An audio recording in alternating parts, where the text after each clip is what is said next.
नमस्ते मेरे प्यारे सुनने वालों। मैं हूँ सुनीता श्रीवास्तव और आप सुन रहे हैं मेरे दिल से निकली सच्ची और रोंगटे खड़े कर देने वाली कहानियाँ। अगर आपको ऐसी डरावनी कहानियाँ पसंद है तो अभी हमारे चैनल सुनील श्रीवास्तव डरावनी हवेली हिंदी स्टोरी को सब्सक्राइब कर लीजिए और घंटी वाला बटन जरूर दबा दीजिए, क्योंकि आज जो मैं सुनाने जा रही हूँ वो कहानी नहीं, एक खौफनाक हकीकत है। तो सुनिए, ये बात है आजमगढ़ की। एक सुनसान सड़क, रात के करीब 11 बजे का समय। मैं अपने मामा के घर से वापस आ रही थी। आखिरी बस थी और मुझे किसी भी हालत में उसी बस से जाना था। बस जैसे ही आई, मैंने देखा कि अंदर बहुत कम लोग थे। मैं चुपचाप जाकर खिड़की के पास बैठ गई। तभी मेरी नजर बस के आखिरी कोने पर गई। एक औरत बैठी थी। उसके बाल पूरे चेहरे पर बिखरे हुए थे और वो लगातार मेरी तरफ देख रही थी। पहले तो मैंने ध्यान नहीं दिया, लेकिन कुछ देर बाद मुझे अजीब सा महसूस होने लगा। मैंने कंडक्टर से पूछा, भैया वो पीछे वाली औरत कौन है? कंडक्टर ने मेरी तरफ ऐसे देखा जैसे मैंने कुछ गलत पूछ लिया हो। वो धीरे से बोला, बहन जी पीछे तो कोई नहीं बैठा। मेरे हाथ पैर ठंडे पड़ गए। मैंने फिर से पीछे देखा। वो औरत अब भी वहीं थी और इस बार वो मुस्कुरा रही थी। उसकी मुस्कान बिल्कुल इंसानों जैसी नहीं थी। मैं डर के मारे खिड़की से बाहर देखने लगी, पर तभी मेरे कान के पास किसी ने फुसफुसाया, तुम मुझे देख सकती हो ना? मेरी सांसें रुक गई। मैं धीरे धीरे पीछे मुड़ी और जो मैंने देखा वो मेरी जिंदगी का सबसे खौफनाक पल था। मैं हूं सुनीता श्रीवास्तव। आप सब लोग कैसे हैं? सच बताऊं, जब मैं ये कहानी आपको सुना रही हूं ना, तो आज भी मेरे हाथ हल्के हल्के कांप रहे हैं, क्योंकि ये कोई बनाई हुई कहानी नहीं है। ये वो रात है जिसे मैं आज तक भूल नहीं पाई। और हाँ, अगर आप पहली बार मेरे साथ जुड़े हैं तो एक छोटा सा प्यार भरा रिक्वेस्ट है। सुनील श्रीवास्तव डरावनी हवेली हिंदी स्टोरी को सब्सक्राइब जरूर कर लीजिए, क्योंकि यहाँ जो भी सुनोगे दिल में उतर जाएगा। तो चलिए वापस चलते हैं उसी रात में।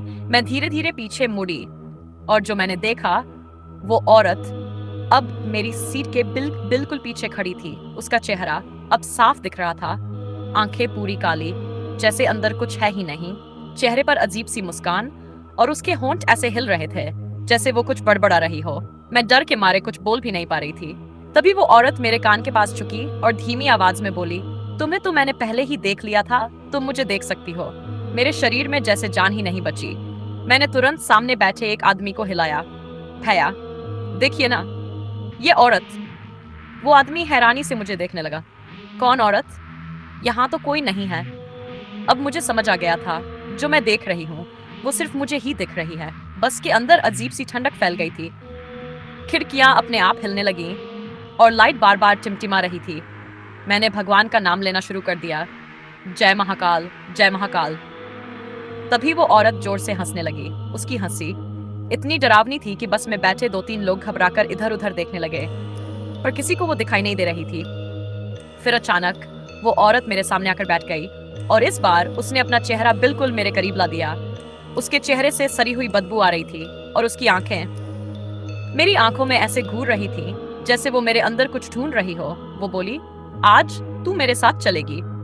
मेरे मुंह से चीख निकल गई। मैंने तुरंत सीट छोड़कर भागने की कोशिश की, लेकिन जैसे ही मैं खड़ी हुई बस एकदम से रुक गई। ड्राइवर चिल्लाया, अरे ये बस अपने आप कैसे रुक गई? पूरा माहौल और डरावना हो गया। मैंने देखा बस के बाहर घना अंधेरा था और सड़क के किनारे वही औरत अब बस के बाहर खड़ी थी, लेकिन अंदर भी थी। मैं पूरी तरह टूट चुकी थी। तभी कंडक्टर मेरे पास आया, धीरे से बोला, बहन जी आप अकेली नहीं हैं। पहले भी इस बस में ऐसा हो चुका है। मेरे पैरों तले जमीन खिसक गई। मैं रोते हुए बोली, क्या मतलब? वो बोला, कुछ साल पहले इसी रोड पर एक औरत की मौत हुई थी और तब से वो हर रात आखिरी बस में आती है। मेरे रोंगटे खड़े हो गए और तभी वो औरत अचानक जोर से चिल्लाई और बस के सारे शीशे एक साथ हिलने लगे। मेरे प्यारे सुनने वालों, मैं हूँ सुनीता श्रीवास्तव। आज का ये आखिरी हिस्सा है और सच कहूँ ये सुनाते हुए आज भी दिल धड़कने लगता है। आप सबसे एक छोटी सी बात, कभी कभी हम सोचते हैं कि भूत प्रेत सिर्फ कहानियों में होते हैं, लेकिन जो मैंने उस रात देखा उसने मेरी सोच हमेशा के लिए बदल दी। तो चलिए वहीं से शुरू करते हैं। बस के सारे शीशे जोर जोर से हिल रहे थे। अंदर बैठे लोग घबराकर चिल्लाने लगे और तभी वो औरत अचानक बस के बीचों बीच आ गई। उसकी आवाज गूंज रही थी, आज कोई नहीं बचेगा। मैं रोते हुए भगवान को याद कर रही थी, जय महाकाल बचा लो। तभी बस का ड्राइवर अचानक चिल्लाया, सब लोग नीचे उतर जाओ, अभी के अभी। दरवाजा अपने आप खुल गया। सब लोग जान बचाकर भागने लगे, मैं भी भागने लगी। लेकिन जैसे ही मैं दरवाजे तक पहुंची, किसी ने मेरा हाथ पकड़ लिया। मैंने पीछे मुड़कर देखा, वो वही औरत थी। उसकी पकड़ इतनी ठंडी थी जैसे बर्फ। वो मेरी आंखों में देखते हुए बोली, तू मुझे छोड़कर नहीं जा सकती। मैं जोर जोर से रोने लगी, मुझे जाने दो, मैंने क्या बिगाड़ा है तुम्हारा। तभी अचानक पीछे से कंडक्टर चिल्लाया, बहन जी, उसका हाथ मत देखो, उसकी आंखों में मत देखो, भागो। मैंने हिम्मत जुटाई, अपनी पूरी ताकत लगाकर उसका हाथ छुड़ाया और बस से कूद गई। जैसे ही मैं नीचे गिरी, बस के अंदर से जोर की चीख आई। मैंने पीछे मुड़कर देखा, बस के सारे शीशे टूट चुके थे और वो औरत खिड़की से बाहर झांक कर मुझे देख रही, धीरे से बोली, तू बच गई, लेकिन फिर मिलेंगे। उसकी वो मुस्कान आज तक मेरे दिमाग में बसी है।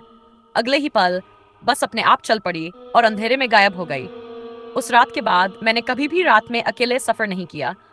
और आज ये कहानी आप सबको इसलिए सुनाई ताकि आप समझ सकें कि कुछ चीजें सच में होती हैं।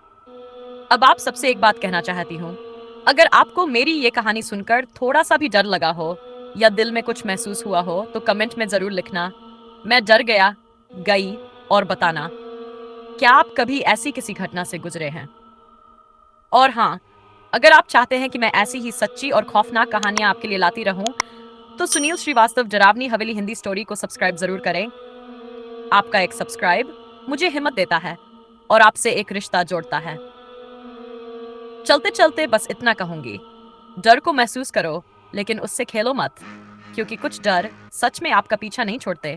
फिर मिलेंगे अगली डरावनी कहानी में। Bye bye, take care.